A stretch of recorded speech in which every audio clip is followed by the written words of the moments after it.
Good morning students, how are you? Hope so आप safe होंगे, पढ़ाई कर रहे होंगे, यूटी की तैयारी भी कर रहे होंगे। हमने अपने टेक्स्ट बुक पे तीनों लेसन यूटी के जो सिलेबस के हैं वो कंप्लीट कर लिए हैं, 9, 10 और 11। तो अब हम कंपोजिशन पार्ट स्टार्ट करते हैं। ये कंपोजिशन पार्ट में भी कहानी 1 मेंढक और सांप और कहानी 2 सच्चा बालक, ये दोनों कहानियाँ आपको यूटी में भी आने वाली हैं, इसलिए पहले से मैं आपको करवा रही हूँ। तो कहानी 1 मेंढक और सांप हम करते हैं, पढ़ूंगी, समझाऊंगी भी और साथ में पीडीएफ भेजूंगी, तो आप इसको लिख लीजिएगा और लर्न भी करिएगा। तो चलिए शुरू करते हैं कहानी 1 मेंढक और सांप। एक तालाब था, उसमें बहुत सारे मेंढक रहते थे। तालाब के किनारे एक बरगद का पेड़ था, उसकी जड़ में सांप का एक बिल था।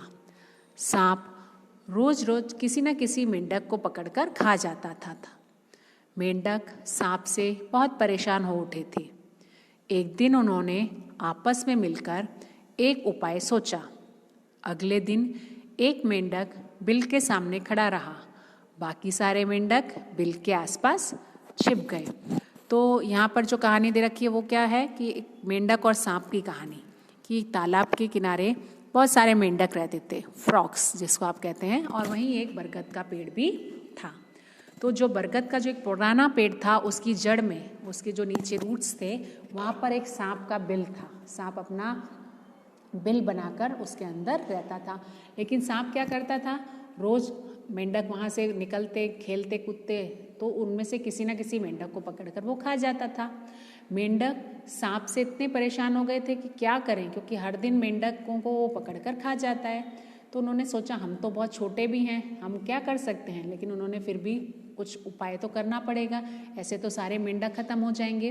तो अगले दिन जैसे ही उन्होंने एक उपाय सोचा, जैसे ही सांप निकलेगा तो हम कुछ ऐसा करेंगे कि जिससे हम सांप को हरा पाएँ, कुछ उससे बच के निकल पाएँ। तो अगले दिन एक मेंढक बिल के सामने खड़ा रहा और बाकी सारे मेंढक बिल के आसपास छिप गए। उन्होंने सोचा जैसे ही वो निकलेगा, बाहर निकलेगा, तब हम उसके ऊपर कुछ हमला करेंगे। तो जैसे ही सांप बाहर आया, सांप ने उस मेंढक को पकड़ा, तो छिपे हुए जो सारे मेंढक थे वो भी बाहर निकल आए और सांप की पूंछ को पकड़कर खींचने लगे। सांप घबरा गया, वह पकड़े हुए मेंढक को छोड़कर भागा और बिल में घुस गया। मेंढकों की खुशी का ठिकाना न रहा। तो जैसे ही सांप बाहर आया, तो जिसने पकड़ने के लिए, जो सामने खड़ा था उसको पकड़ने के लिए आया था, लेकिन जब वो बाहर आया तो बाकी जो छिपे हुए मेंढक थे, वो तो सांप को पता नहीं था, वो भी निकल के आ गए और उसकी पूंछ को पकड़कर खींचने लगे। और एकदम से जब हमला हुआ उसके ऊपर, भले वो छोटे छोटे मेंढक थे, लेकिन उसको पीछे से जब वो खींच रहे थे, उसके कारण वो घबरा गया और घबराहट के कारण, डर के कारण, वो उसने जो मेंढक को पकड़ा था उसको भी छोड़ दिया और छोड़कर तुरंत भागकर अपने बिल में वापस घुस गया। तो मेंढकों की खुशी का ठिकाना न रहा, यानी कि मेंढक बहुत खुश हो गए क्योंकि उन्होंने उस सांप से अपनी जान छुड़ा ली थी। और आगे से भी कोशिश की कि अभी कभी भी ऐसा सांप हमला करने की सोचेगा तो हम एक साथ मिलकर ही उसका सामना करेंगे। तो उस कहानी से क्या सीख मिलती है? एकता में, संगठन में ही शक्ति होती है, कि अगर हम एकजुट होकर रहें, हम मिलजुल कर रहें, तो उसमें ताकत होती है, शक्ति होती है और हम उसका सामना कर पाते हैं किसी भी मुसीबत का। तो हमें हमेशा एकता, एकजुट होकर ही रहना चाहिए। अगर अलग अलग होंगे तो हमारी शक्ति कोई काम की नहीं होगी। हम एक एक करके अलग अलग जितने ताकतवर नहीं होते, जितने एक साथ मिलकर हम ताकतवर हो सकते हैं। यही बात हमारी कक्षा में भी हमारे ऊपर जाती है, यही सीख, यही बात हमारे परिवार के लिए भी हम कह सकते हैं कि अगर हम सब मिलजुल कर रहेंगे, तो हम एकजुट होकर रहेंगे, तो ही हम शक्तिशाली बन पाएंगे।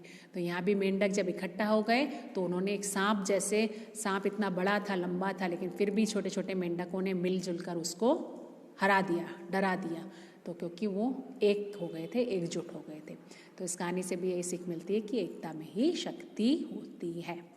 ठीक है, कहानी पढ़िएगा और पीडीएफ में से इसको लिख भी लीजिएगा।